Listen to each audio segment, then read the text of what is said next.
আমাদের বিয়ে হয়েছে 1 বছর হতে যাচ্ছে। আমার হাজবেন্ড একজন প্রবাসী। আমার এবং আমার হাজবেন্ডের মধ্যে খুব ভালো একটা সম্পর্ক ছিল। বলা যায় যে একটা আদর্শ স্বামীর ভিতরে যতগুলো আদর্শ গুণ আছে সবগুলো আমার স্বামীর ভিতরে ছিল। যদিও সে প্রবাসী, কিন্তু আমার কোনটাতে ভালো লাগে, কোনটাতে খারাপ লাগে, কোনটা প্রয়োজন, সে সবকিছুই আমার খেয়াল রাখতো। গত 2 দিন আগে আমার জন্মদিন ছিল, যার কারণে আমার প্রবাসী স্বামী আমার এক ভাইয়ের মাধ্যমে কিছু গিফট এবং কেক পাঠিয়ে আমাকে সারপ্রাইজ করেছিল। আর এগুলো দেখার পর আমি অনেকটা খুশি হয়ে যাই। কিন্তু আমার শাশুড়ি এবং ননদ এগুলো দেখার পর তেমন একটা খুশি হয়নি। তাদের মুখ কালো ছিল, ভীষণ অখুশি ছিল।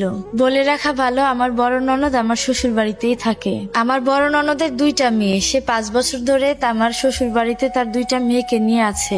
ওই দিন সবাই পুরো রাত দিন মুখ গুমরা করেছিল।